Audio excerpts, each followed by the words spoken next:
We are recording. we're not live, but we're here with another episode of the Underflow Podcast. Yeah, we're doing it. And again, like we can edit anything out, like we said, do a mulligan. But yeah, we're here with another episode of the Underflow Podcast with one of my best friends in the entire world, Sophocles Sapounas, the author, the musician, the skateboarder extraordinaire. I want to say that I feel like such a kindred spirit with you because I know you strive to be a Renaissance man of the people and trying not to be a pretentious artist, but actually making art for the right reasons and sharing it with people. So, Sophocles, thank you so much for being a part of Underflow Records all these years with your band, Jeb Busch Lite, just like the horrible politician and the beer combined. Horrible beer. Yeah, that's right. Well, actually, I'd have a Busch Light right now for sure, I mean, that was like my high school like 30 rack. Like that's what I dude. Yeah. you could like buy that from like, stores when I had like this much facial hair going on. So, but yeah, Jeb Busch Light, the author of Not Alone, comic book artist, and you're also the founder of the Eco Warrior skateboarding brand Earth Team One. So there's so much for us to talk about. I've got your book right here, number one of two so far. And I gotta get this.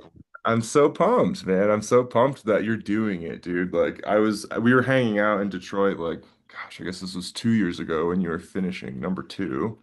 And it was just Yeah. amazing to see your process. So I don't know what you want to talk about first, but I want to hear it all, man, honestly. I mean, yeah, thanks for having me, dude. And yeah, like it's been a pleasure to be your friend like all these years and to just kind of like see what life had in store for us, like just going through it basically. And yeah, Yep. like, again, always like a kindred spirit. We're all trying, we're all striving, we're all trying to like give back and also like maintain our own output or whatever place in the world that we have, like, or that we want to have Yeah. as artists and creative people. And yeah, so yeah, it's been really cool. But yeah, I don't know, like, what do I want to talk about? I talk about right now. I don't even know. Right now, I would like to talk about how it just feels like shit is just harder Hmm. to be. And I don't know if that's like real or not, but I think it is. There's all this gaslighting from all these places where it's like, oh yeah, you're just like blah blah blah. But I'm like, I don't know, man. I definitely like, yeah, okay, sure. I had roommates, and like I ate like shit, and like I didn't like, I had bad habits and stuff like that, or whatever it is. Like maybe I had more free time to waste on like camaraderie and art making or going to shows or whatever it is. You know what I mean? When we were on, Um, it's definitely. Yeah, but like at the same time, it's like, you go online, you read a bunch of these kids' stories, and it's like, I don't think they're having the same experience as we did. I think time has shrunk, time and accessibility, and just everything like has just gotten kind of shittier. And like, I don't think that that's untrue, and like No. why are venues closing if that's, if Yeah, I mean, like Ticketmaster, like just absolutely exploiting, there's another article I think going viral right now through like Vice or Noisy or whatever about some band that's like, they were super pumped to do their tour and they had a successful tour, sold their merch, sold out shows, and they came home broke.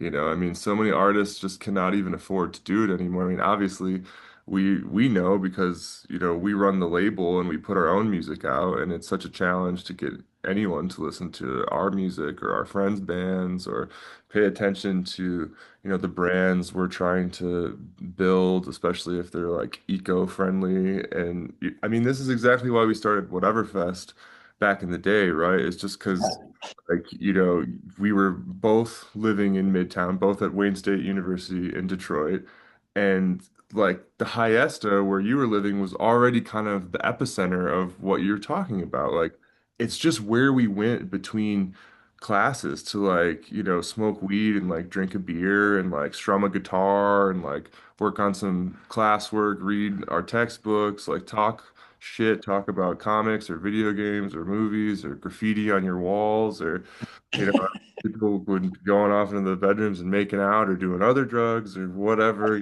and I was trying to think. I feel like it was 2010 when we did like the first like party, I with think so. Yeah, yeah, yeah. like Jeb Because Busch then, Lite, the Kodaks, and that was when Adam Laidlaw was in the Kodaks. So he like opened with like his acoustic thing. I think it was Under White Pines at the time. dude, house phone. And House Phone, oh my gosh, they were like James Link. Shout out James Link. I played in his like solo band too, like after that. And yeah, I remember Phantasmagoria and uh Yep, and Rough House. Yeah, House Phone and Rough House. Rough House was yep. so Rough good. House was sick. Yeah. And I still see Marty all the time. But yeah, man, it's just kind of Brooks, do you remember Brooks? oh, dude, yeah, because you actually you were telling me that crazy story about I think it was Yeah. recently, and I was talking to another activist online on one of our last episodes. His name is Lars Adams. He's the son of Hmm. real Patch Adams, and he was Oh saying shit. that like growing up in like a real commune where there were real doctors and activists getting shit done, like it was just regular to have like CIA, FBI moles like there. And we were kind of talking about that one time. I mean, was this at a WhateverFest that this happened? I mean, I it's crazy because I swear I was on the roof dealing with the hand grenades and some other bands, maybe members of Jessica Hernandez and the Deltas or the Vonnegut's. People were like throwing glass bottles, and we'd already had the cops Yeah. come and go multiple times. And I was like, "What the fuck?" I went up there, and people were doing blow. And I was like, oh, we're like so young and poor in Detroit. Like no one can afford this. And then it turns out downstairs yeah, tell this story. This is ridiculous. Well, yeah. So that happened. That was after WhateverFest, but like that was like around the time when I had like my major like freak out of just kind of like, Our generation I was like, getting dude, addicted I have, pre-fentanyl. huh? But this is pre-fentanyl, and you were already seeing like the opium crisis. You had that foresight. You were worried about our generation, right? Well, that stuff was already happening. I think I can't remember, but like yeah, like the opium crisis was like starting and Yeah. whatnot. But like at the same time, like I always thought that a lot of the people that like we would hang out with were automatically like in the same headspace, and like that took a long time for me to like realize that like just because someone like looks like you, hangs out with you, wears kind of the same clothes as you, or listen to the same music as you, might actually have like some really like different deep-seated beliefs about like reality in the world or whatever it is, you know what I mean? And it's like a lot of the time you don't even know who the person like across from you like might even be. Also, like at that time, like in college, like everyone's just like testing out selves and like figuring out who they are and like all this shit anyway. So like no one, it's just all a soup of like Yeah. of of Soup mental of illness and hormones, drugs and like like yeah, hormones. yeah, exactly. Evolution, like up close. Yeah. And yeah, so like I was having like a freak down and like basically about the fact that like I was realizing that I was like not only was I an addict, but that like I needed some sort of like external help or like some sort of help or like I needed to like stop smoking weed or something, you know what You I were mean? worried And about like being addicted to weed, right? yeah, yeah. I mean, well, I mean, I can be, and like I can let it like derail my life, and that's like it's Right. not. Like you were saying, like you can't just like smoke a gram. You like need to like an ounce, basically, or something like that. I mean, it's usually like if once I spark, I can't stop. It's like alcoholism, but like with joints instead of like beers. You know what I mean? Like, and sometimes it's hard with beers too. You know, like I definitely like have like a substance problem, Dude, I'm or just like so glad you talk about this because like so much of our generation isn't even willing to talk about this. I mean, like, like I am to the point where like I can't handle more than like two drinks at a time. I'll just like feel like shit, afterwards. So like, but then I like, well, people say I use weed as a crutch, and especially like the last couple years. I mean, probably, but and now that I'm back like in school, like I'm in graduate school, I'm also like, oh right, like the society that we're sold is just such an oppressive, fascist bullshit nightmare. Like even to like I feel like that's something we talk about all the time is like how do we participate in society without being a cog in the wheel of you know capitalism in decay, which is fascism. And I feel like you've done such a good job at doing that with not only like what you choose to do with your like time and energy, but also who you choose to spend your time with and the conversations you choose to have. Because most people aren't even willing to open that door to be like addicted to weed. Like, isn't there that like scene in Half Baked where like Dave Chappelle tries to like go Yeah. to, like Addicts Anonymous, and then like he's like I'm addicted to weed, and then like they like stand there like weed, like boo, man. Yeah, I prove this, man. Yeah. So like yeah, No, honestly, I'm just like glad you're willing to talk about it because you're such a high functioning cognitive person. I mean, you speak how many languages? English, Greek, Japanese, like a little bit of I, like the rest of the languages that I know, like I think the German is getting better now, actually. But like the rest of the languages I know, are like purely like it's mostly on a surface level. Like, oh, my accent is pretty good, and like I can sort of communicate. I can like ask like directions and things like that. But like I, I wouldn't call myself knowledgeable and like. But yeah, like semi fluency or like fluency.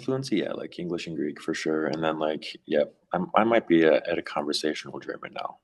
that's so But yeah. cool. And you were like studying mathematics when we were undergrads, and you can like, I mean, you know a little bit of engineering, you know music, you know linguistics, you know like video games. I mean, you were the first person to tell me about ROMs and emulators back in the day. That was No like way. this conversation. Like we were like talking about Super Nintendo games, and I was like, yeah, I can't afford, you know, the rare cartridges, and you were like, fuck that, man, just like get the ROM. And I was like, what?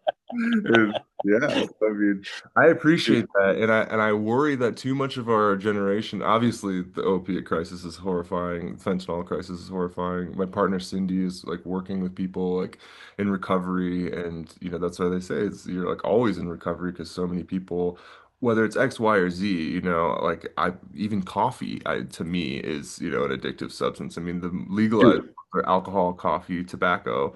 Right. And now, I mean, weed, and I don't want our generation to be sedated. And you're such a smart guy. You know, you're making the point that you don't want to slow yourself down, especially when, like you said, it feels like our lives have just gone by like that. You know, like the millennial generation getting hit with 9/11, you know, the Middle East wars, the 2008 financial collapse, WikiLeaks, you know, been a continuous collapse, you know what I mean?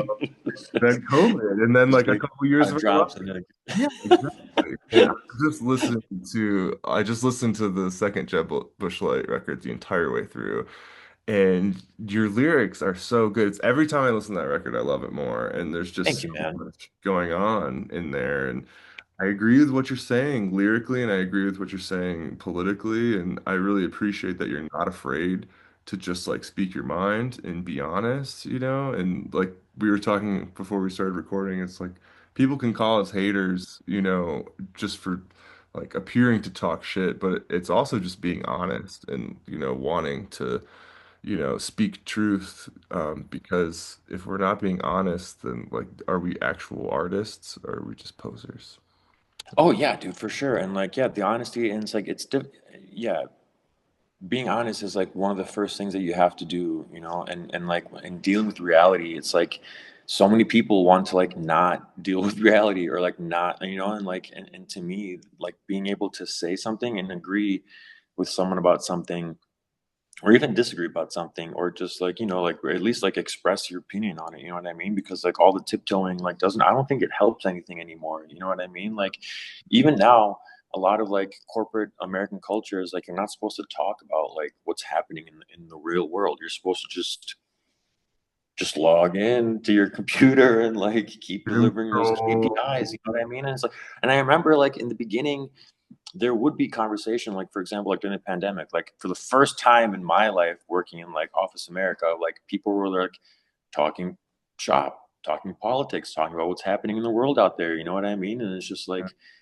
this is cool, and then I think it just got way too intense and then people just kind of stopped doing it or like they just didn't feel like it or like I don't know, man, it's just such a weird fucking Babel tower sometimes when it comes to like these kinds That's a of opinions. great that's a great illusion. It's the Babel Tower, man, like 100%. And I've been getting really into anthropology lately and reading anthropologists, and it's so interesting when you start just tracing like, you know, Native American indigenous languages, for example, and how, you know, some of these tribes, their languages were as different as like Hebrew to like Chinese, or like Mandarin, and it's just crazy because it really does feel like the powers that be, whatever you want to say, the billionaires, the 1%, really the tech bro oligarch pedophiles, they control the technology, and people like you and I who study history and media and have some media literacy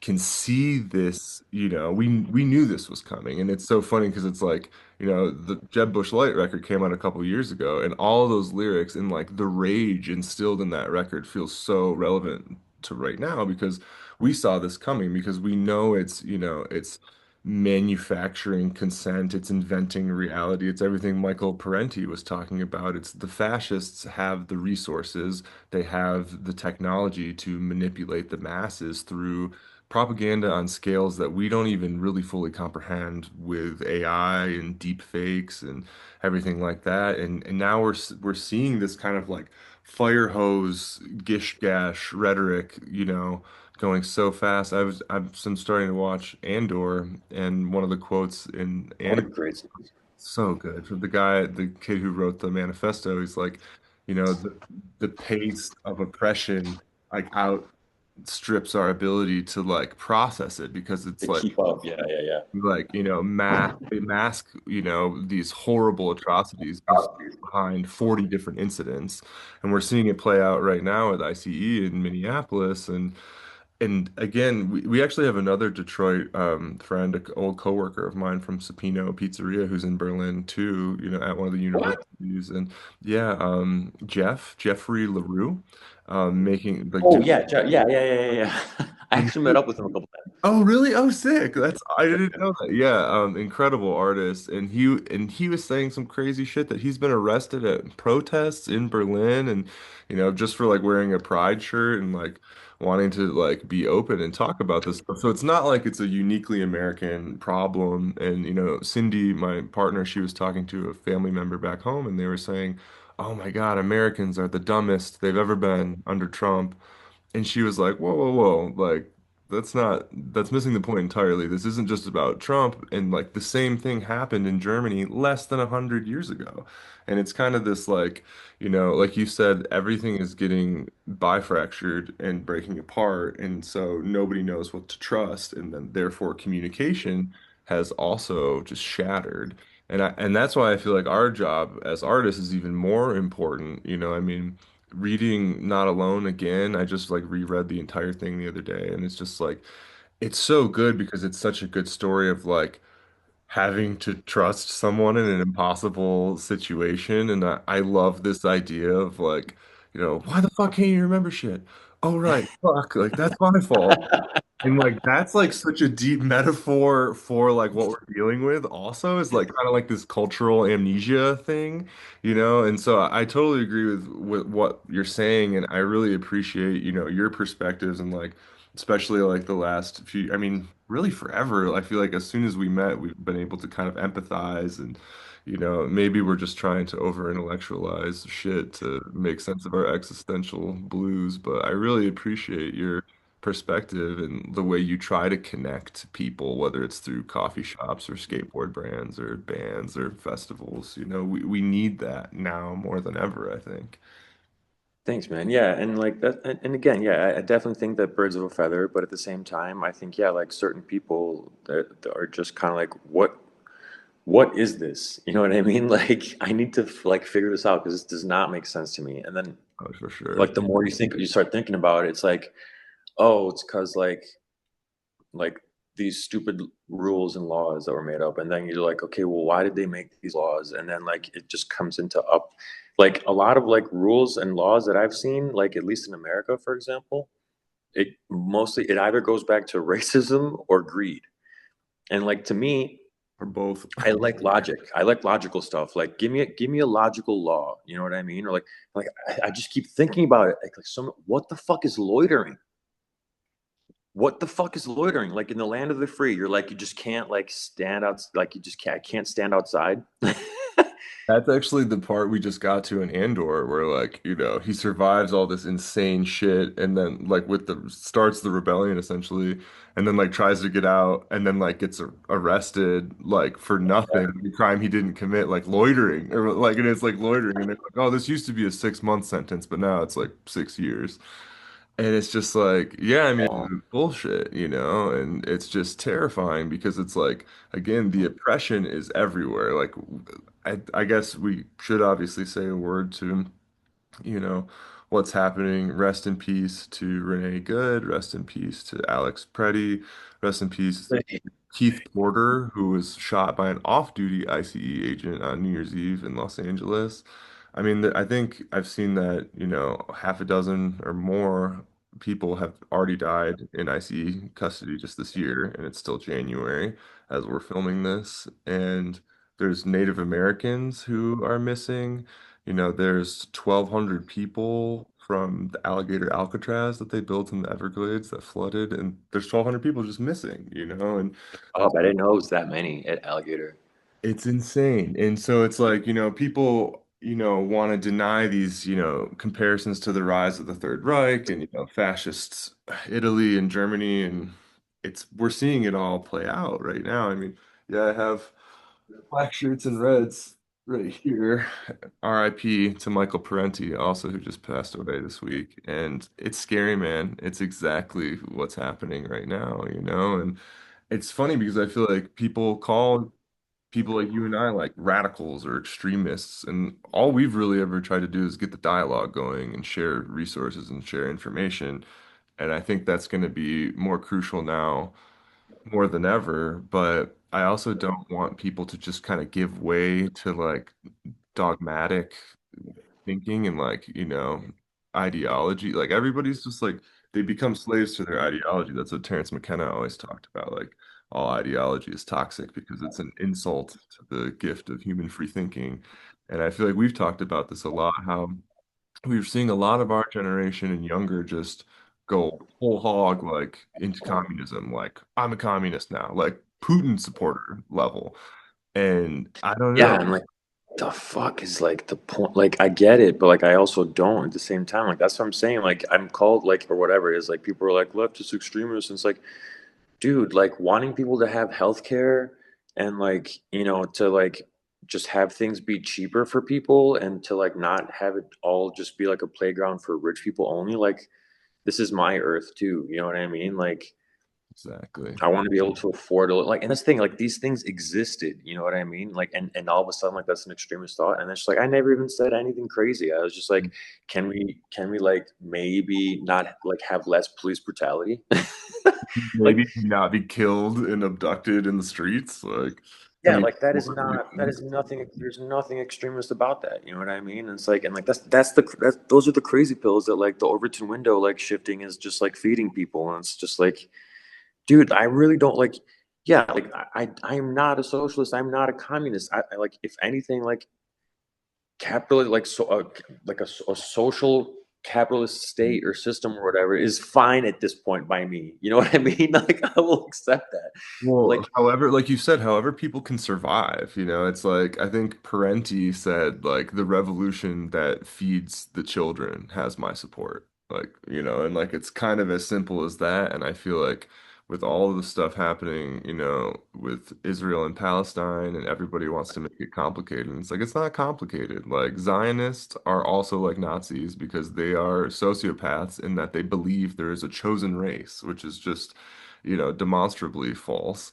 And it's just crazy that, again, we're radical to say, oh, we want people to not get killed. We want children to not get killed. We want people to have health care, to have basic rights, to have, a roof over their head. I mean, the amount of unhoused in the US is skyrocketing. I mean, obviously, you and I lived in Detroit for decade plus, so we're no strangers to, trying to help a larger community heal with the unhoused population as a part of that. But it's just gotten so scary, so dramatically quickly with fentanyl, also the fentanyl fold being everywhere, being a part of it. And obviously, you know, this is not a coincidence. I mean, part of my critical thesis presentation. Allen Ginsberg has this poem called like the CIA Dope Calypso, all about like the CIA like shuffling drugs. And so I like updated it to have like different eras. And so like essentially the 60s and 70s, the CIA was funneling like heroin from Southeast Asia back with like the troops they were sending home from Vietnam. Oh yeah, yeah, yeah. Heroin was like hitting, the hippie community. And one of my professors said he was like in grad school in like, New York, and he was originally from the West Coast. And he said all of a sudden it was like the whole hippie movement was like pacified. But he said there was this one drug that I never even heard of. And he said it just like totally, it's like fentanyl today. And so then, so yeah, 60s, 70s was heroin from Southeast Asia. And then obviously the 80s and 90s was the cocaine era, and we know all about that thanks to this amazing journalist, Gary Webb, who was, killed himself by two self-inflicted gunshot Oh yeah, yeah, yeah. wounds to the back of the head. There's actually a movie about him now called Kill the Messenger. And fell out the window after. Right, exactly, exactly. And so that we know like the CIA was getting drugs from cartels, giving them guns, and then putting the drugs throughout like low income, areas, again to pacify the population. And then the same thing, obviously the 2000s and the 2010s, the opiate and now fentanyl crises. Uh, you know, when the US took control of Afghanistan and Iraq, they outlawed all exports except poppy. So, I was looking at the statistics and it was like for 10 to 15 years, Afghanistan was like the number one supplier worldwide of opium, and the US was making all that money. So again, Oh it's like it's all roads lead back to the CIA and Mossad. yeah. We're like, yes, yes. Exactly. And then so the population, it's so multifaceted because then the populations are pacified to actually protest for their human rights, and they kill all of our activist leaders, whether it's Malcolm X, Martin Luther King, Fred Hampton. I mean, the list, Che Guevara, the list goes on, and it's just kind of crazy to then for us to be called, whatever extremists for saying no, just like read about this stuff. Just Yeah, learn about it because or else it's going to be repeated. And it is repeating now, and so and it's such a weird, freaky, like just a way real, right? And like I get caught up in this sometimes. I'm like, is this all just theater? But I'm like, I don't know, it's not. the imperial boomerang might be propagated by like the theater of propaganda, but it's like you said, it's very real because now it's Yeah, and everyone in the US was in such denial about it. And, my girlfriend was like, I hate to say it, but it's going to take white blood built on US soil to get Americans to give a shit. And now here we are. already happening. It's happening. I mean, And that's the George Jackson quote is like, settle your quarrels, find your love and revolution. Like people are dying now. Like people are living butchered half lives who don't have to, like we could be saving people now. And the only way we're going to do that is through community and also, getting away from corporate control, which is a huge part of it, right? Like the insider trading and obviously the Epstein, human trafficking, pedophile mafia, the British royal family, the Saudi royal family, Jimmy Kimmel, Epstein, Ghislaine Maxwell, Diddy.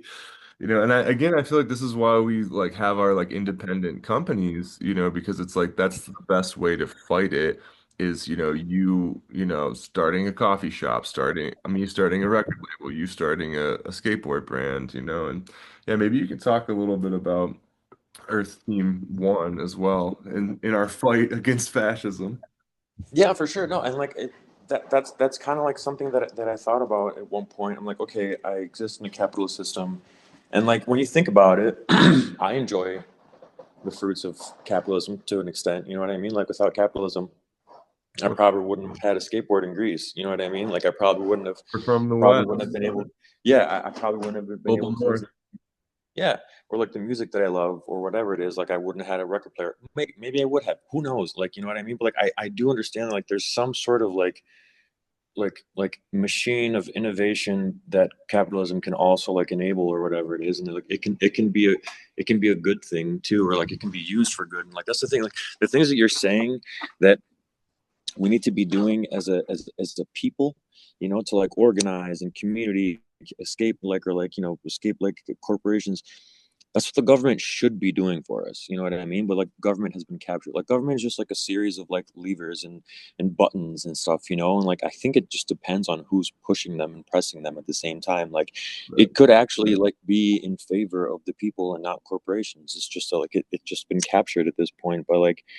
by those same interests, you know what I mean? And it's like, yes, what we should do is demand that our government like be in our interests, but then also like, yeah, if we can't do it, we have to do it ourselves, like DIY. Like Right. it's been a mainstay in like punk rock and like like these sorts of like spaces where people just like, okay, you don't have an avenue, like do it. Like you can't Exactly. like get gigs, like make your own festival, whatever the fuck it is, you know what I And mean? And it's like, that's definitely what we've done, and it's obviously sad to kind of see like stuff like, something like streaming just kind of like come in and monopolize the game, and like I don't know, like I want to press vinyl and stuff, and it's really hard to do that, to even sell any merch, because obviously everyone's so broke right now. So it's like all of these different things are connected, and obviously different kind of generations have their like own response to it, but I don't know. It's definitely a weird a weird world to continue in, to continue kind yeah, of dude. in. It's like that's the thing. It's like I remember making half the money that I was making now in the States, and like I could buy a guitar, I could buy an amp, I could like kind of like go on trips. Like, but like in 2019, like, and I hate being that sort of like, well, in my day, you know what I mean? Like, it's not just my day. It's only like 5 years ago. Like, it shouldn't be like that crazy of a shift. And like whatever we were sold the fact that like things just get better from here on out. You know what I mean? Like, because that's what was happening up until like a certain point in time. Like Right. people had disposable income and blah blah blah, and like there was like more equality and like yeah, sure, some things like Well, and I it's guess like progress like people in here, racism and like right. gay rights or whatever it is, you know what I mean? Like, yeah, sure, like that's the modern stuff is cool now too. And then like that's all trying to get rolled back and stuff. What the fuck is happening? You know Yeah. what I mean? Like, Well, and you were talking about even like the internet has gotten worse. A friend who plays in the Denver Quells live band gave me this book. It's called The End Shitification. It's like about how the internet yeah, has gotten worse. And I mean, obviously, like people like Julian Assange and Edward Snowden were trying to warn us about these things for years and years, and they become like they have become, not only just kind of like icons, but the top wanted, criminals of the US for what? For exposing like war crimes and stuff like that. And again, I feel like any ism can be bent into fascism, right? I mean, because it's like that's what happened with the USSR. I mean, a lot of people love what Lenin did, and then like once he like died, like it fell apart, the fracture between Trotsky and everybody else. And then, the USSR became gulags and everything. And it's like there's, values of capitalism and socialism that I do believe in, because like you're saying, like I heard like Reggie Watts say this one time, like, like at its core, capitalism is like trade, and like humans have been doing trade and barter since the beginning of time, but it's been layered, over time with so much complexity and bullshit, and like you said, been co-opted and controlled, and now everything's just kind of manipulated by the bank cartels, and the politicians and the royal families are fronts for that, and so then they have the CIA and Mossad, blackmail all of them, so it's like you were saying, it's like it's more about the people in the system and how people are existing, and this anthropologist, Dr. Jason Hickel, who's like a professor in Spain. I think he's like a Swedish South African who like grew up during apartheid because his family were like doctors down there trying to help. And, now he's like an advisor to the Spanish Parliament, and everything he writes about and talks about is brilliant. And in one of his books, he talks about how like the peasants and the serfs got together like all across Europe like before the Renaissance and like demanded better lives. And like so that's why like you see those memes going around that like we, work more than medieval peasants did, basically, because they actually had figured out subsistence living, even despite living on lordship lands and barons and all that things. And then obviously the tax situation kind of spiraled out of control, like, the Robin Hood stories, and then, that kind of feudalism evolved into, the markets of trade that we have today through, the Renaissance and, industrialization and colonialism. And we're still dealing with this kind of the growing pains of colonialism and what comes next, I feel like. And I mean, I don't have the answers, but I just want people to believe that everybody deserves a chance. Everybody deserves like their right to life in like living in that sense and like to, make choices for their own body and consciousness and future. And it definitely feels like and like you said, everything's being rolled back to this era of like, the 1930s when and again, and where half the world is like, oh, everything's fine. Oh, everything's not fine. Now everybody's about to die. And like, that kind of feels like where we're at now. So, Yeah, dude, it's it is interesting to be in history, you know what I mean? Like to kind of like not see these things and how they're playing out and how they're continuing and how we're living on like on this weird spectrum of like repetition or whatever it is, just like the same things happening or just like or evolving or not evolving. And yeah, I feel like we're just like in a very weird ripple of time right now where like everything is just smushed and like in this one like big vortex, of the internet. And God, dude. I don't want to. I don't wish to live in interesting times anymore. You know what I mean? Like I'd much rather live in boring times again. I guess if that makes any sense. Or like I do remember at sometimes I was like, shit's kind of boring. Like there's nothing like really happening.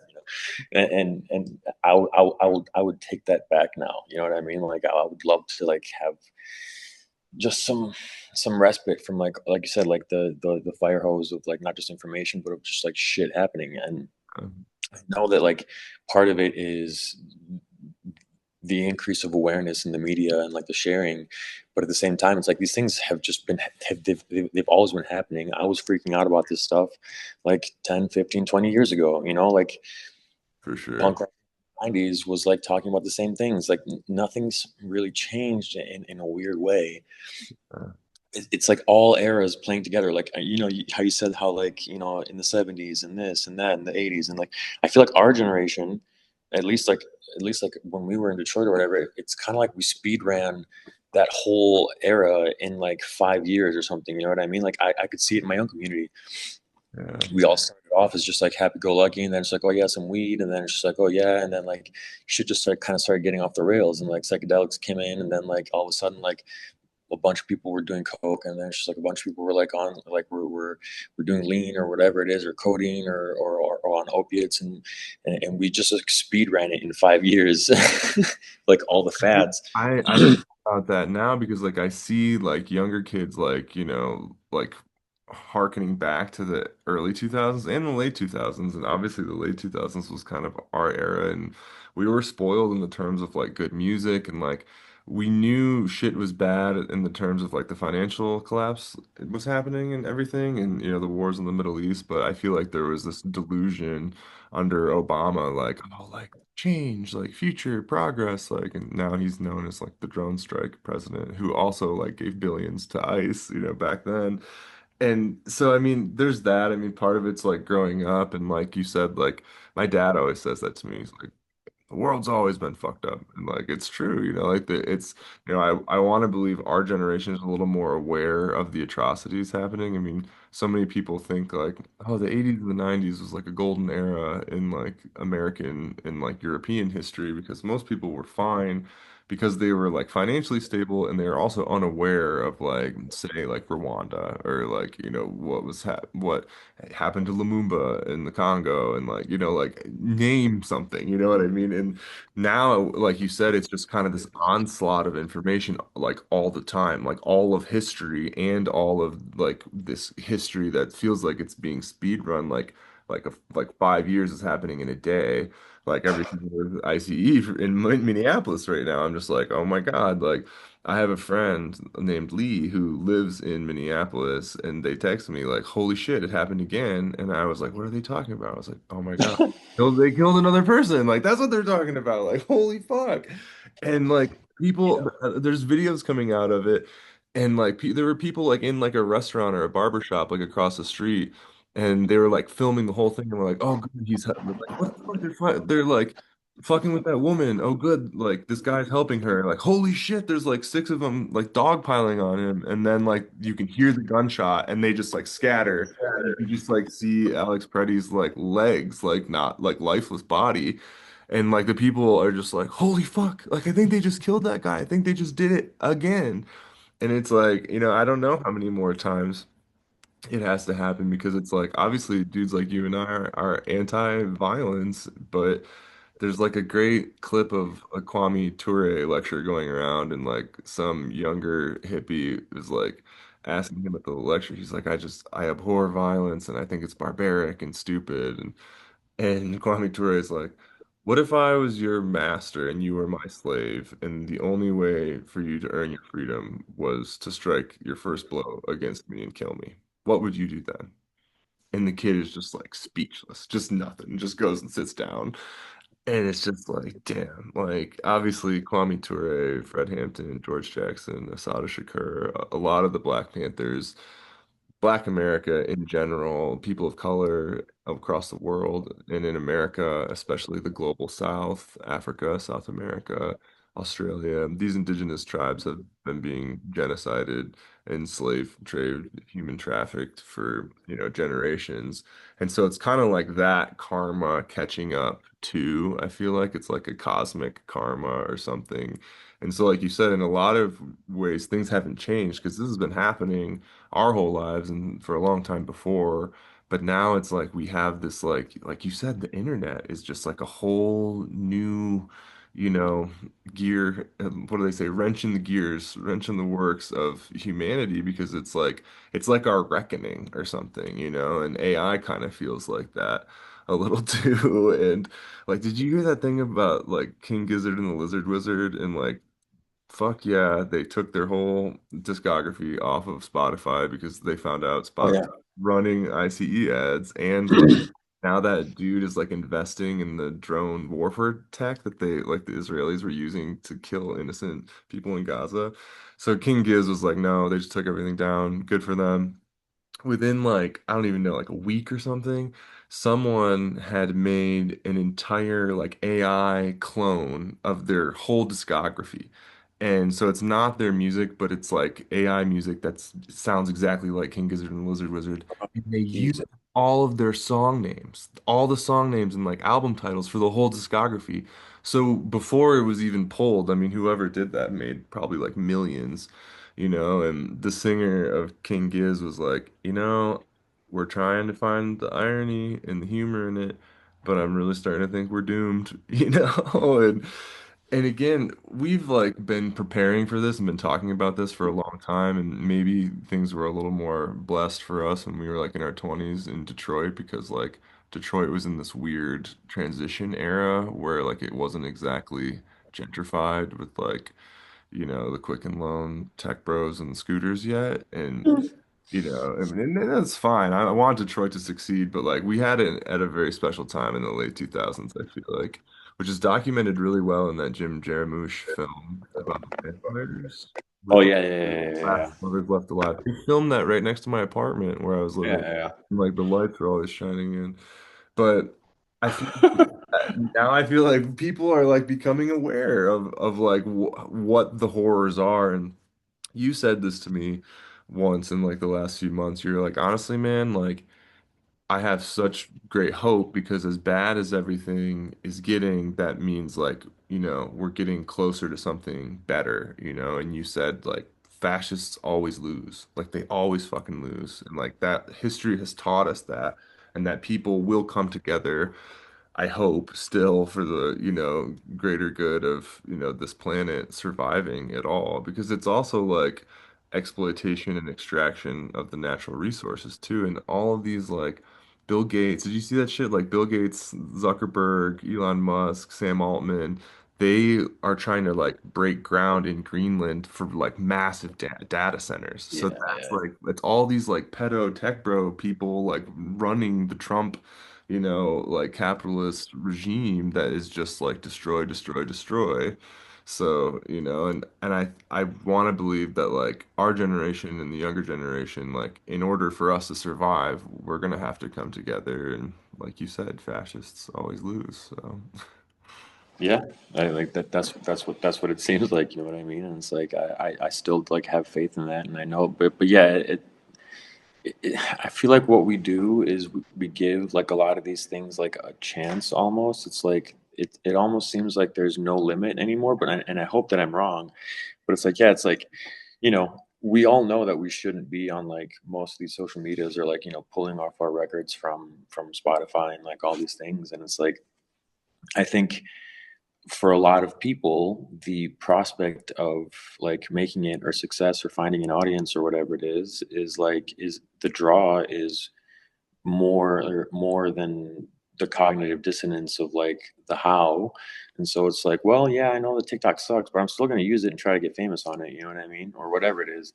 And I feel like until that kind of goes away where people are kind of like, yeah, you know what, I don't really care if that happens to me or not, or like people still think that like they're gonna like be millionaires or whatever, so they're like, well, yeah, you know what, like in this system I might still potentially like be that, so I'm just gonna like use it, or I'm just gonna like proliferate it instead of like wanting to change it or whatever it is. So like that's been my thing. It's like not who's to blame, but it's like it almost feels like 50-50. Like yes, we have like all the oligarchs or whatever it is that are like kind of controlling government and controlling like policy and controlling like where the money is getting spent and on what and who, and like no one asked for this AI shit, you know what I mean? exactly. you know I mean, that's and what it's everyone keeps saying about Palantir and like Flock and like, even the tricky like, terms of service and all the fucky apps and social media and then, like you said, the things we know we shouldn't be using. There's still like the terms of service, like where we could go through and like, know what they're taking from us. There's also ways even within Meta to like get them to like, turn off like them stealing your data or running it through AI models or whatever. So like you said, that's like on us. Like that's our responsibility. Whereas like the AI stuff, the data centers, Flock camera technology, Flock using neighbors' ring like doorbell cameras and the whole Palantir surveillance state system, like no one asked for that. No one approved that. Like that's pure like dystopian sci-fi like corporate greed, like you said. Like it all like comes back to racism and greed.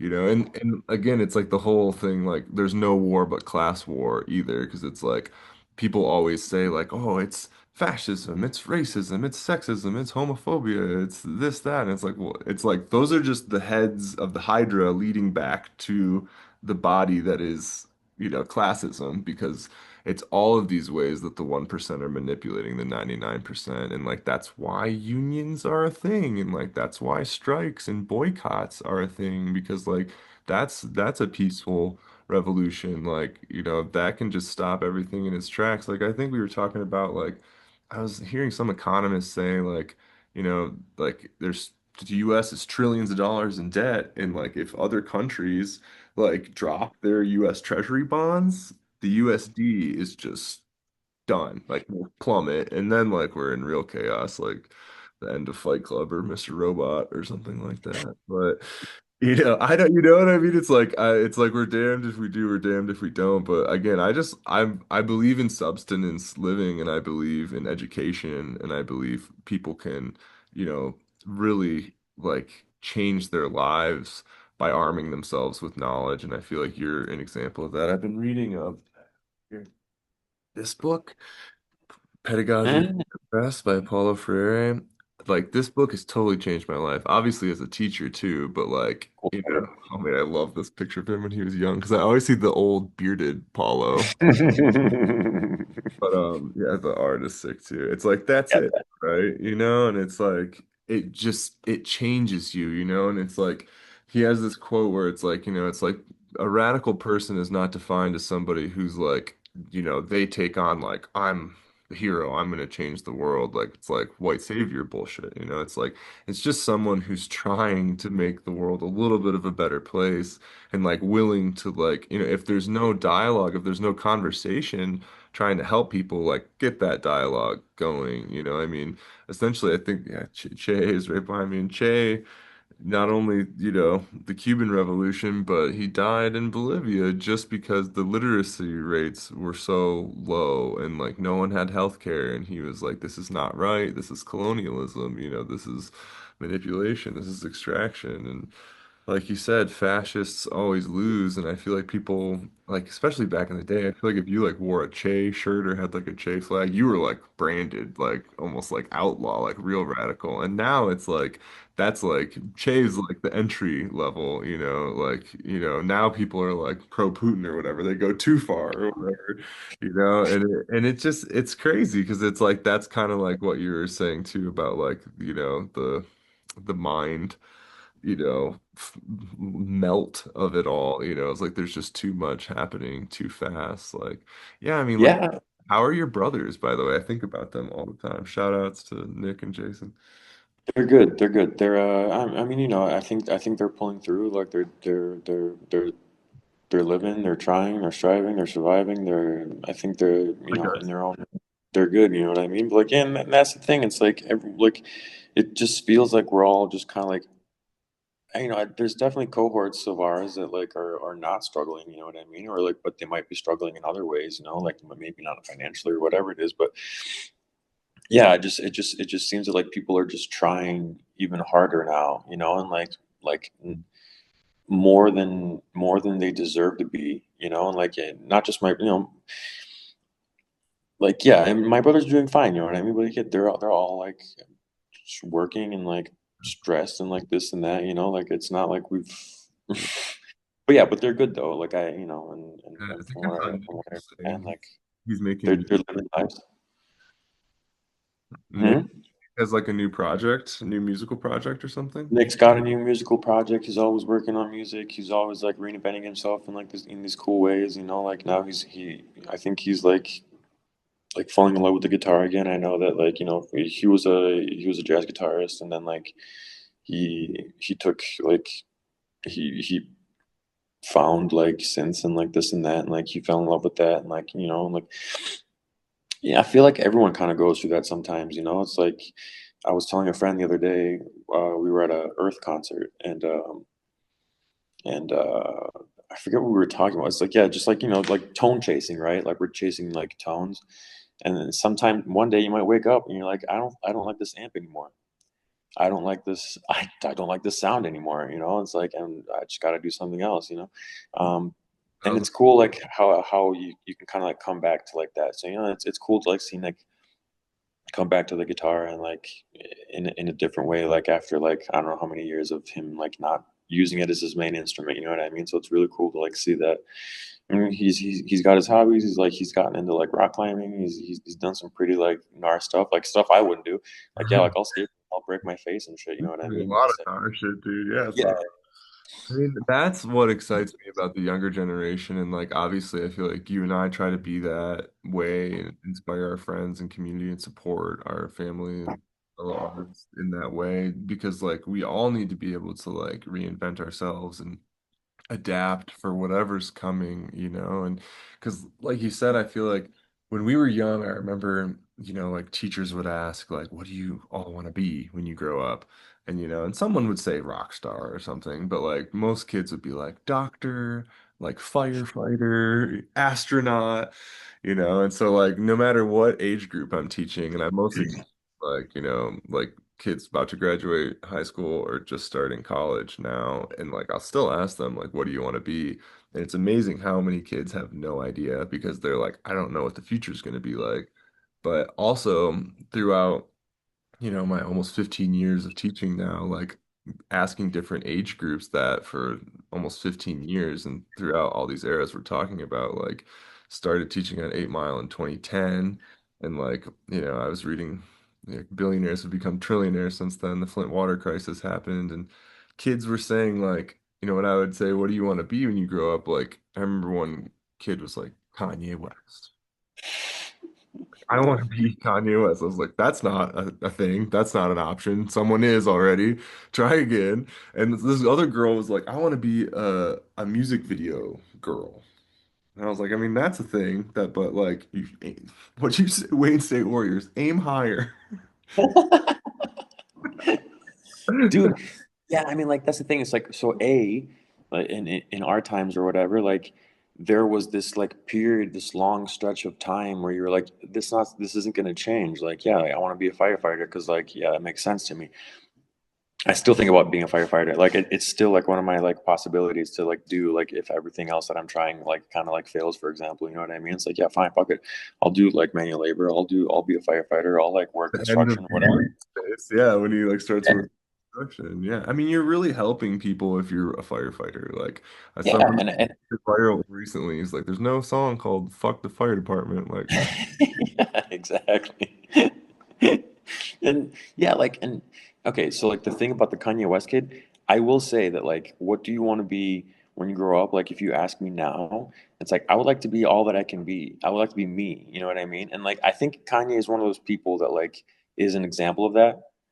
I think I hope I said that to that kid. I was like, like, because this is pre-Nazi Kanye, obviously, too. Terms of like, yeah, like you can be a music producer, you can be a singer, you can be a rapper, you can be an entrepreneur. Like you like again, that's like goes back to the like reinvent yourself thing. And I guess that's what I'm getting at is I want more people to have that mentality of not like, oh, like woe is me, I'm so oppressed, like I have no future, like I have to like be like I think I was telling you like I feel like especially young like straight boys, they're like they feel like they either have to be like I don't know, like Trump and like Elon Musk or LGBTQ. Like people like us don't exist. Like, no Kurt Cobains, no David Bowies, no Tupacs, no Iggy Pops, and like I feel bad for these kids who think everything is so binary because part of the reason I love some of those names I just listed, like, is they were,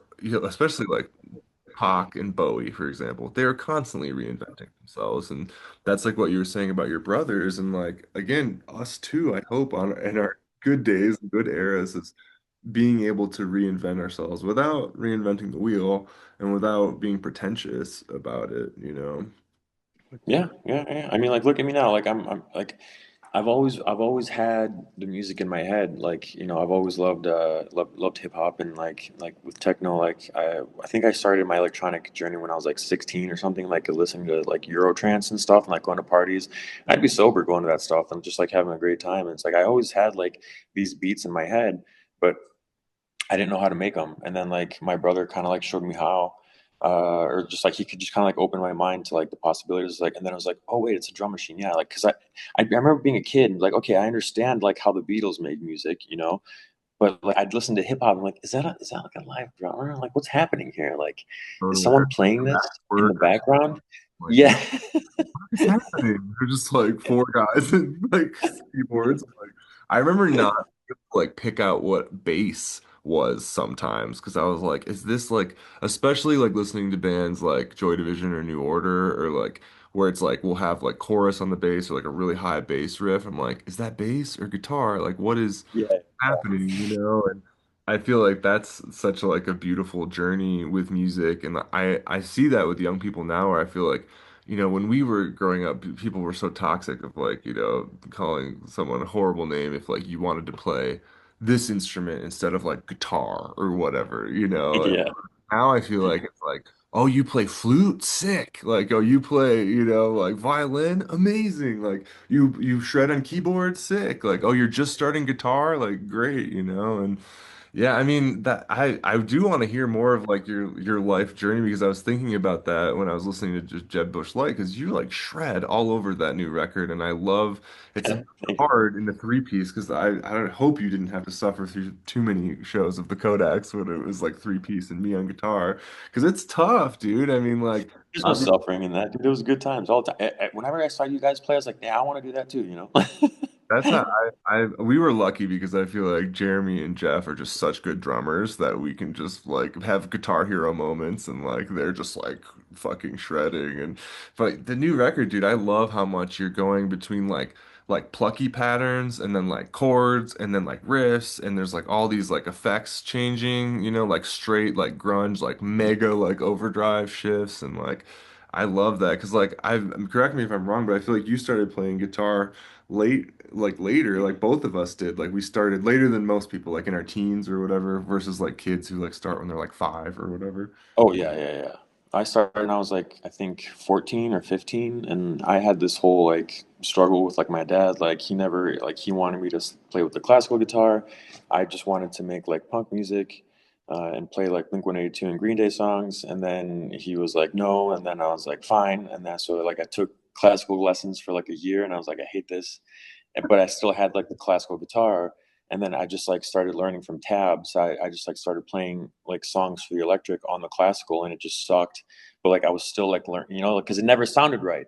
I was like, why the fuck? And it's like, there's no sustain, there's no overdrive on a classical Right, guitar. exactly. This doesn't sound right, like I can't. But then like half of it was still translatable, like I was able to figure out like palm muting and chords and like this and that, and then basically like when I met Jeremy and Chris, like they were already phenomenal musicians, you know what I mean? And I always felt like I was like trying to catch up to them, or to like at least like most whatever I do on Jeb Busch Lite records is me trying to like make sure that Jeremy and Chris aren't bored, That's great. I and to mean, like rise to the occasion. feel that like synergy though, the way the three of you guys play off each other on the I mean, did you guys record and like track everything mostly live and then like do some Yeah, over always. Yeah, yeah, yeah. so good. Like it's like that energy is there, especially with like the songs where the tempo like goes up and down and stuff. Like it's really impressive. I'm like every time I listen to the latest Jeb Bush Lite record, I'm super impressed, and I'm just like so Thanks, man. glad you guys are still going and like so yeah. So wait, when did you move from Athens to Detroit? Just for Wayne State and Well, so okay, so from Athens, I was there for 2 years, and then I went to my dad's hometown, Larissa, which I was there from like when I was basically like 9 until 18, and then yeah, I left Larissa for Petoskey, Michigan, where I was there for like a year and a few months, and then from there I transferred dude, yeah, P-Town, dude, represent, um, Royal? Almost. yeah, Uh, I lived in New York City for a while. It's beautiful, but yeah, yeah, it's not yeah. Detroit. Like, So. no, it's not true at all. And like it has it like Northern Michigan has its own weird like coolness going on, and also like weird strangeness and like rampant conservatism and this and that. But there's always like these pockets of like dope people, and like that's always what I felt blessed with is like somehow I've been able to find like people that like at least get it or some of it. You know what I mean? And we can have fun and we can be ourselves and like we can like do things or whatever it is. I remember like one time one of the things that I would do in Petoskey, I would just kind of like walk around because like I was used to like walking around in Greece and like you could drink outside and stuff, and so Right. I would just like somehow would get some like booze or whatever, and then we'd go to the train tracks and we'd start like little bonfires or whatever it is, and just like hang out, and like the fire would get bigger and we would get drunker, and like and then one time like one of the friends one of the kids was there. I think he was in the ROTC or something, some sort of reserve, and he's like, just because this guy's from Greece and has no idea what he's doing doesn't mean that we're not like doing arson on federal property right now. it's like just because he doesn't know what the fuck we're That's doesn't great. doesn't mean This also goes back to all rules are made up. All rules are made up because you weren't hurting anything. Obviously, I mean, obviously things can happen. Shit can spiral out of control. Someone could get hurt, but like that's never like the intention. Like you're just trying to hang out and like be young. And again, I felt like once you moved to Detroit and then we met, like I guess so. I must have met you pretty soon after you moved to Detroit. Then, like, yeah, like if we met in 2010 or a little bit before that, I moved to Detroit in 2009, and then Jeremy was already lit. No, Jeremy was living in the dorms, and then after our first year or our first the semester that I was there, because I started winter semester, so they were already there for like 4 months. Um, I think Jeremy moved into the Hyesta, and then I was still at Wayne State for another like 8 months or something, and then his roommates moved out, and then I moved in with Beer Dave, and then I think that's about the time probably that like we met over there because we were it was just kind of like the continuation because like, yeah, I would go to their place and it'd be smoking weed like listening to hip hop or whatever it was and just like hanging out, and like they'd have some parties here and there. I'm like, this is dope, like this is a good time, and we would be talking about politics and this and that, and it was just like this is cool. And then yeah, and then when I moved in there, and I think that's probably like around the time that we met. So and that was pretty. Yeah, it was like basically within like my first year of being in Detroit, I think. I remember Paul Johnson just being like, "You gotta meet this dude, like, and like you gotta like come to the Hiesta, like I go there all the time now." And like, Paul 50 Johnson Yeah, was it's so PJ. excited to show me, and he was totally right. Like we instantly, I feel like as soon as you and I met, we had like the step brothers. Like, did we just become best friends? Like, yup. Like we just like started talking about Super Nintendo, and I feel like the whole room was like, like shut the fuck up. And it was just like you and me like nerding out, and pretty much ever since. And I always felt like, you were one of the few people I could rely on in the way of like you said, I feel like we would get really close to people and have these communities, but you also have to be careful because there's, like charlatans and posers and infiltrators and, people like you said who might have like really like deep-seated beliefs that are really different from yours and really dark. And I feel like we figured out quickly that we like pretty much agree on every level or like agree to disagree in like a healthy way, if not, and like I always felt like you were level-headed because like you and Riggs both because I knew like just how serious you guys were about school and I always really appreciated that like you guys were the only ones who would be like yo like I'm studying or like yo maybe we've crossed a threshold of too much pot or like whatever, like or like you care about like if someone brought like a 30 rack or like, like equal exchange, like alchemy of like resources and like, you know what I mean? Like you were always like very diplomatic in that way. And I always really appreciated that about you. And I'm just so glad that again, because like people come and go from, your life and like over time. And obviously, you and I were in Detroit for so long and then I moved to Scotland and Colorado, and then you moved to Germany. So, and now it's like, I mean, it's so weird because I feel like I was just staying at your place and we were like eating pizza on Trumbull, but I guess that was like almost 3 years ago. That will be like 3 years ago this fall,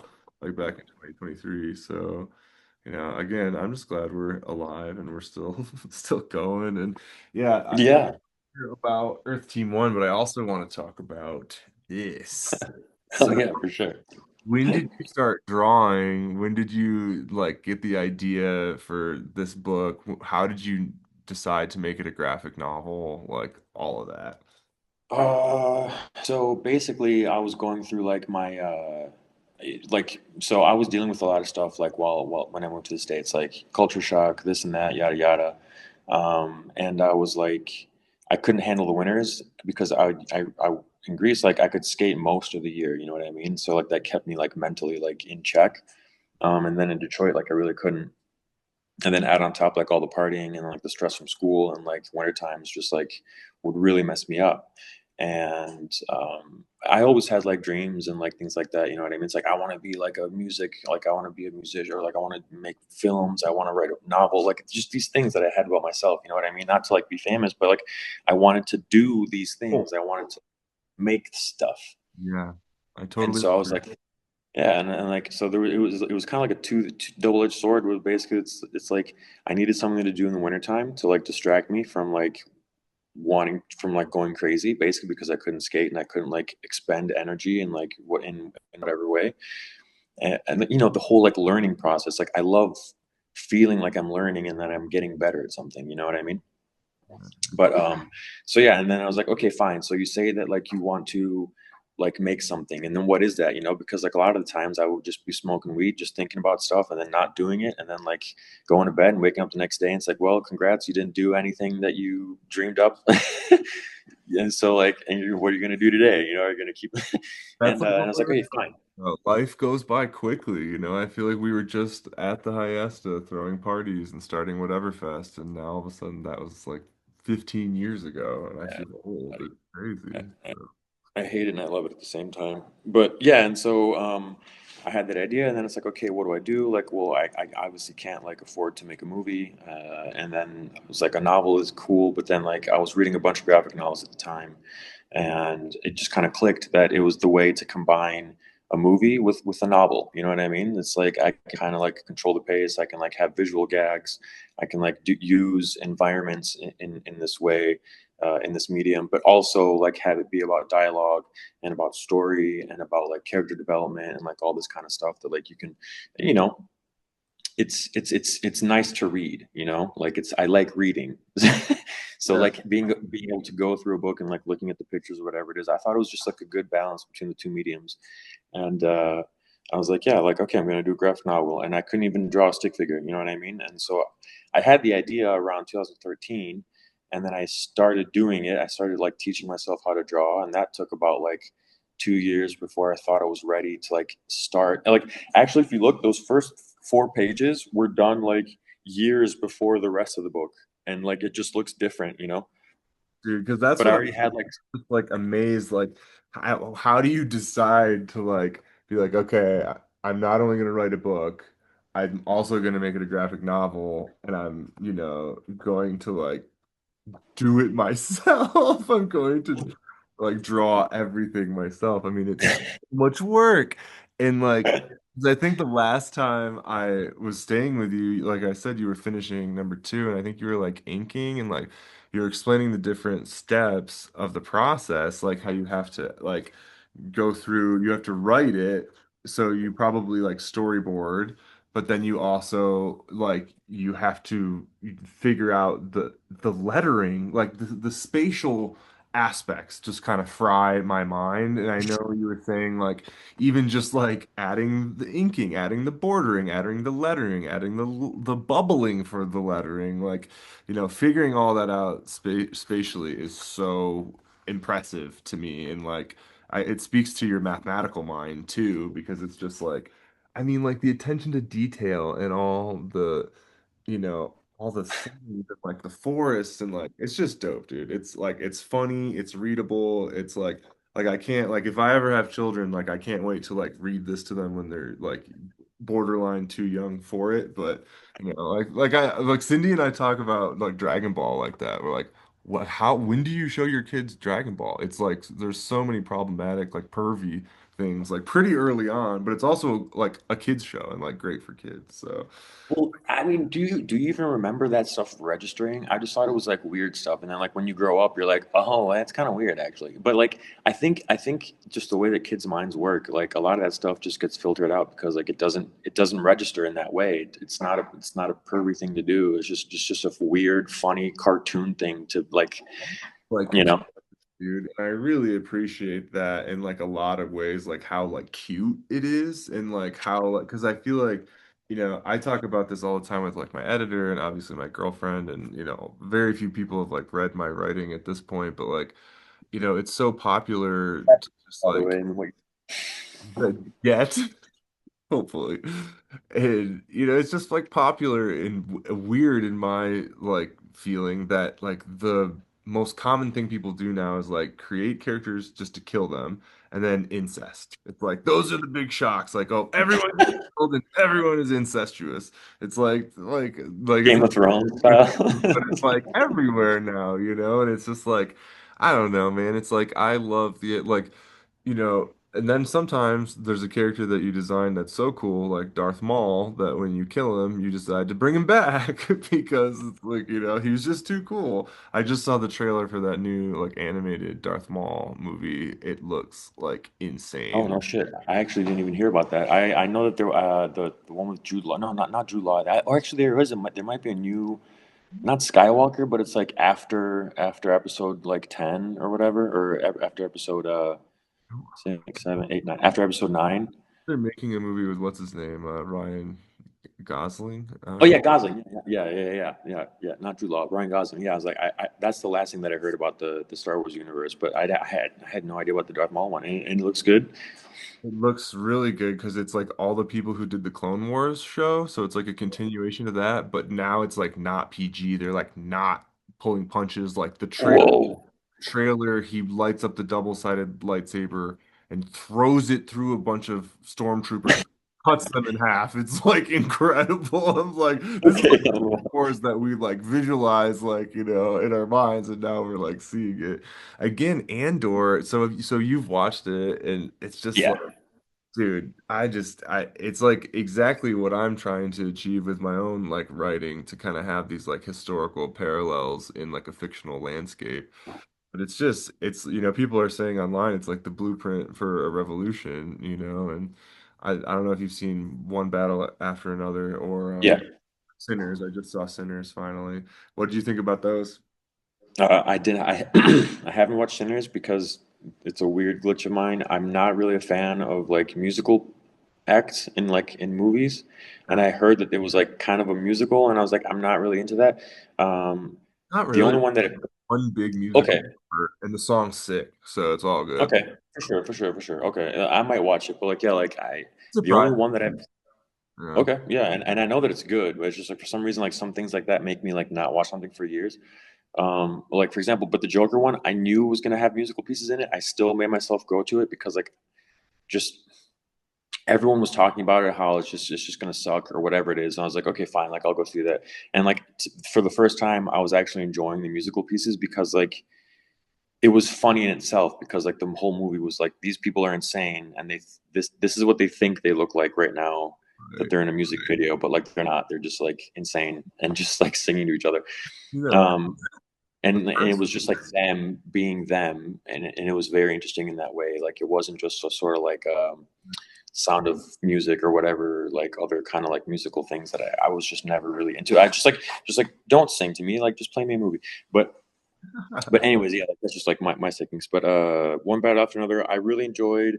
Again, I thought it was really cool, like how they dealt with the whole concept of like a violent revolution or whatever. Like I think leftists here in Berlin shut power off in a bunch of buildings. It could just be propaganda that they were leftist, that it was like an anarchist group or a leftist group or something. I'm not 100% sure, or it actually was like an activist group, like that has left leans that cut power to a bunch of buildings, like a big district in Berlin. And I was just thinking about, it, I was like, that kind of fucking sucks, you know? Like those people didn't like do anything. And like maybe like what like you're gonna wake them up, you're gonna make them like angry at what? At who? You're just gonna make them angry at you, you know? Like and you know, in those scenes when they're blowing up stuff or whatever it is, like in one battle after another, and like it didn't not that it didn't amount to much, but it also kind of didn't amount to much because like after 10 years or whatever, like the same things were kind of happening, maybe worse, maybe less so worse or whatever. But then the other stuff like the sensei like model because like you had three paths there. You had like the fascist path, like the military path. You had the violent revolutionaries, and then you had the like just the sensei. It was just like a network of people helping each other and just like being like, okay, all right, fine, we're just gonna leave. We have these tunnels. We're just gonna go to a different place, or like you notice like halfway in the movie, like the Leo character he basically like kind of started that town. Like he kind of like his original like mission was to go to that town, and then basically they said that like what happened was it just became kind of like a nest for like weirdos and people and like that just kind of went there and just created a community out of it, and like it was a very non-violent way of like creating like a nice community, you know. And I thought that was really fucking awesome, like how they've handled that. And then like you know at the end, like again, it's like there has to be like some sort of way to balance things out and to like yeah maybe the activism like the Mr. Robot stuff like it's there too. It's like okay you did the big thing and it's still somehow like not enough or like something you know and you just made people's lives worse again. yeah. Well, I always feel like is like that's like in the Fight Club model that made more sense to me because they were destroying like corporate property, and I think Credit or credit records, right? they were what? I think they were destroying basically like credit records, so like they wiped out like credit history. Leading up to that, they're like destroying like Starbucks and stuff Yeah, too. yeah, yeah, yeah, Yeah. yeah, yeah, yeah. Yeah, like and that's kind of the idea of Mr. Robot, but then it's like what do they do? Like there's no model for society after that. And I always think like, like groups like In Decline who are like, destroying like propaganda and then like making art out of it and like reselling it and like donating that money to like XYZ cause like the unhoused or addicts or people in Palestine or the Congo or Sudan. Like that's real activism to me. And obviously the destruction of corporate property hurts no one. And so I'm a big proponent of like EMPs and like people learning how to make their own electromagnetic pulse, also as defense, That's, because like I don't understand why that's not like those aren't the first targets because like you said, like cutting off power for like people who need it, like in the winter especially, like that's affecting yeah. class people versus like you could take down a cell tower or like a police tower or like a Palantir's office building is in Denver. I mean like like those types of targets, especially with like an electromagnetic pulse where like no, there's no explosion, no one's getting hurt, like it's just like frying corporate property, and it's like that to me is fighting back, but like you said, like it's arguably more powerful to be like a sensei character who's kind of like a modern Harriet Tubman, because these obviously these underground railroads exist. That one character, he was like the tech guy, the radio operator, and Oh yeah. it was so sad what happened to him, but it was so cool that like the neighborhood kids like had his back and they had like a whole system in place and like you said, like a community, even if it's like of outcasts or weirdos or whatever, like that's kind of the way like you can actually build a safety net is like surrounding yourself with like-minded individuals, who share your values and who would, help you care for other people. I mean, the dream of mine has always been like to be able to afford to like, invest in like a piece of land. Like my friend Colt, like his dad and like his friends had like, bought a piece of property in Michigan and like made their own road and then like each like set up houses on it and then they'll have this like big, acres, big beautiful property in the middle of nowhere in Michigan and it's like they used to throw like parties out there like back in the hippie era and like that's kind of the way. I mean, people need to get back into like being self-sufficient. And I think a lot of relying on government and corporations and all that bullshit is people are losing, old knowledge and like it's taking our autonomy away. It's like the classic, like you give a man a fish, you feed him for a day. If you teach a man to fish, you feed him for a lifetime. So we were saying Yeah, earlier, no, 100%. Exactly. No, like education I think is the key because like yeah, like fucking off with like your best friends and like making a little community or society or whatever, like it sounds great. But then again, it's just like, are you like, yeah, okay, like it might be an example of like what society should look like, just a bunch of little like communes here and there. And like, but then like that's what it was, and that's what like what it is now is like what that turned out to be anyways. But then at the same time, it's like, okay, like so you're having a nice existence, but then in this country that you live in, there's still shit happening. Like you're like shit is still being enabled to like be bad, because like in my head, like the commune life was kind of like I don't know, it never works, and then eventually they all end up just either like smuggling guns or drugs or something. Anyways, at the end of the day, you know what I mean? right? Like COINTELPRO. I don't know if you've seen Judas and the Black Messiah yet, about Fred Hampton and like the FBI's like rat, the COINTELPRO movement. It's crazy and it's scary. And I was actually talking to that activist I was telling you about. He's abnormalized being on Instagram and Mhm. Lars Adams and he was saying that, once like they made the Robin Williams movie, they like kind of got a little bit of money. We're still fucked out of a bunch of royalties, but like with that money, they started a commune. And that was like a successful one because it was a bunch of like doctors and anthropologists and scientists and like people who were educated and like really brought education into the fold as like the core value. Because I was saying like the same thing you were like communes a lot of times just don't work because like you said, like if there's no like structure or like educational like core values. My dad, like he probably should have grown up on a like Native American reservation, but instead it was like a commune and eventually he just like took off because like it was just too confusing being a teenager and taking care of other people's kids and and then it gets like scary. And so, like you said, it doesn't work. So there's always going to be yin and yang, and like like a commune that could be really successful, and one that doesn't work. But Yeah, and I feel like dude.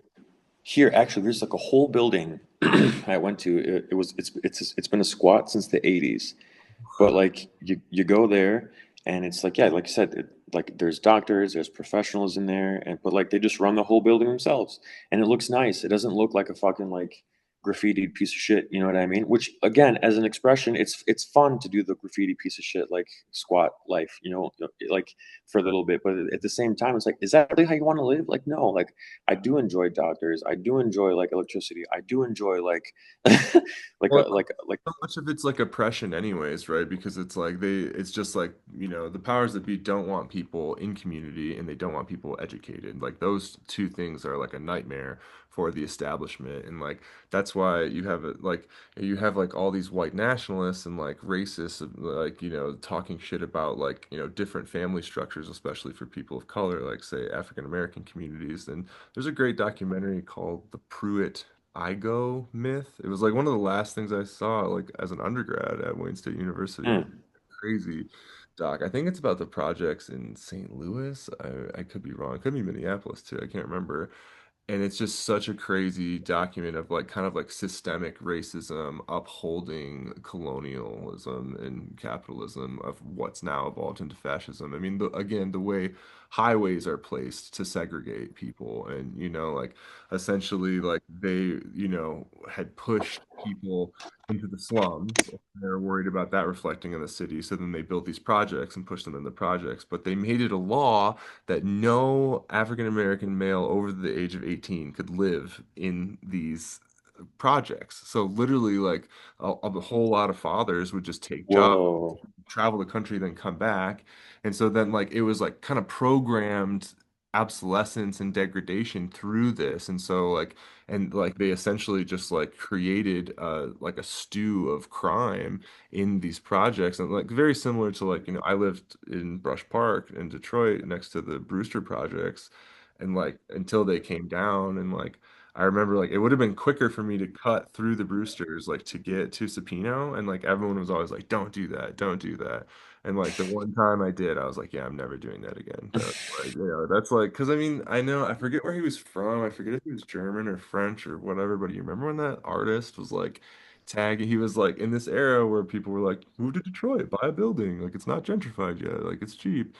And he was like, some famous artist moved to Detroit and he was like tagging in some building. Like, maybe it might have been the Brewsters. And like some gang found him and like, they like stripped him naked and spray painted him and like left him for dead. They found him like weeks later, and like he was like a big deal artist. Like had exhibitions in Berlin and shit. I'm sure might have been I think Dutch. it was French. I think it was French.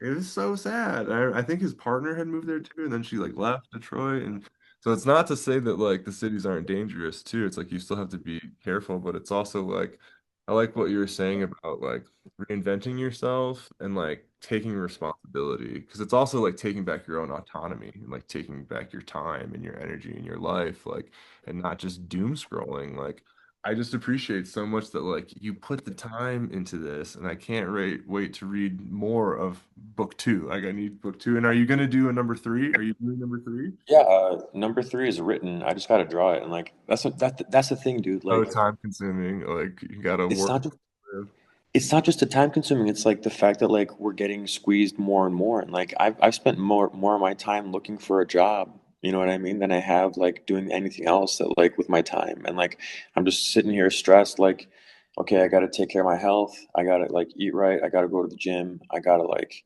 do this and that, and then I got to like also like spend like 6 hours on LinkedIn frying my brain, like looking for a job just so I can keep like existing in this. And then it's like, dude, like the fuck, like I would feel like somehow with a job, like make that again that paid me half of what I did now. I could like I actually had free time and spare money, and like I didn't feel like this constant need to like always be like kind of like going for some sort of like safety first and foremost. And because like you have like the Maslow's hierarchy of needs, you know what I mean? Before like you can what's that word? Self-actualize, which making art is like in a form of self-actualization. Like you have to have some basic needs met, and like yeah, sure, like struggling, like being a struggling artist isn't fun and it isn't cool, and I don't recommend it, and I don't like. It was like some pretty bad times, like when I was working on that book, and like it was half of an escape and it was half like an attempt to like bring some control into my life, and like yeah, I have that, but at the same time, it's like my money went way further then. I didn't have to spend that much time worrying about like how much I'm making. Like rent was like affordable, like it wasn't that crazy. It wasn't that much of a survival thing to like be thinking about like where money's coming from. Whereas now it's like, dude, like I don't fucking like the next 2 months, like, and you need to like be somewhere to like work on a book like that. You know what I mean? Like I need to have my tools, I need to have like this and that, and like I need to make sure that I'm at this desk for like, X amount of months. Like just even living here, like I just got settled in basically this new apartment. It's been a year now, I guess, but like I just started feeling settled in like a few months ago. Yeah, And like I still don't have really like a working desk, and like I'm still trying to like put things together and like going to IKEA or whatever the fuck it is, you know? It's like, 100%. and so I'm still in this mode where like I'm not in a place where I can just sit and draw for like 4 or 5 hours a day. And I want to. And part of me is like, is it just an excuse? Am I just making excuses for myself where like like I could be if Valid. I'm not, Like you said, it's but like like, hierarchy of needs. Like, we were not as worried about like survival. Like you said, like literally where, like, how am I going to pay rent? How am I going to afford groceries? Like, how am I going to, because in America, that shit is astronomical and like people are like literally like barely making it work, or it's just not working at all anymore. And obviously, crime is skyrocketing because of that. I mean, crime, obviously, from fuck the corporations, but it's just like it's sad that that's kind of the reality. But I mean, I had like a corporate cushy job, that was like I had health, being paid decently, but I was working 60 hours a week, and I was like, this is not a way to live. And so yeah. like that was like the 3 years leading up to my mom's death. And so I was like, all right, well, I'm gonna like now leave this job so I can at least like spend what time I can with my mom before she passed away from ALS. And like that's such a lesson in itself of like values and like time and like, putting stuff off, or just like, oh, I thought like I'd get even closer with my mom, like once I had kids and once I did this or whatever. And it's like, no, like now she's gone. Like that's like why you said you moved back across the Atlantic, like to be closer to your mom. And like that's super valid. And like, so that's why I went back to school, because I was like, all right, like, like I just got divorced, my mom just died, like I just left the corporate life behind. Cindy had decided to go back to school to study psychology and become a therapist and a counselor. And I was like, fuck it. Like, I always figured I'd get a master's anyways. And like, I cannot afford to survive on teachers' wages in America. I mean, now they even pay high school teachers adjunct teacher wages just so they can pay less, which is already horrible, and like not. It's like below the poverty line, which doesn't even make sense anymore. They moved the poverty line from like 30K to like 116K or something like that, because like to reflect inflation or something. And I was like, I can't. Which I mean, because that's like how like if you're making like 100K or like less than 120, like you're pretty much below poverty line. So I was like, fuck it, I'll just go back to school. And I'm so glad I did. I mean, I don't know if I'll make more money as a professor. Hopefully, I can even get a job. But now with the one big beautiful bill bullshit, they cut out grad plus loans. So like me and like almost everyone else I know is like on like graduate plus like student loans, and like those are just Oh shit. now. So like I don't know how anyone's gonna go to graduate school who isn't like a nepo baby, or just like has money or like generational wealth, or like a spouse who's working and paying for it. And so like, I kept telling my sister like, That's insane. dude, I know. And like I kept telling my younger sister, because she has her degree. Elaine is such an Yeah. talented, amazing artist, and she has her like undergrad degree in film. So I was like, oh, you should just go to like grad school and go to film school. And I don't even know if like she could do that now. And like that's what, I was gonna say to you. I mean, now you're back in Europe, so hopefully you still could go to school for free. But like, like I've actually been doing that. you'd be an incredible professor, and you could teach so much, like linguistics, like English, creative writing, art, design, mathematics. So, I mean, Professor Sophocles sounds pretty good to me. I'd sign up for your class. So, no, I actually need to like, get going because I need to drive from Denver to Boulder to like go to Oh my. shit, for sure. Yeah, yeah, yeah, yeah, yeah, yeah. Well, But dude, yeah, thank you for the convo. Like, this is great, and thank you for the opportunity, and thank you. Just, it's good to see you. It's good to talk to you about this stuff that we would talk about like at least 4 times a week. Back in the day, and now and now we're all been capitalized to like to yeah. know community again to the Totally. internet. But like, No, I thank mean, you.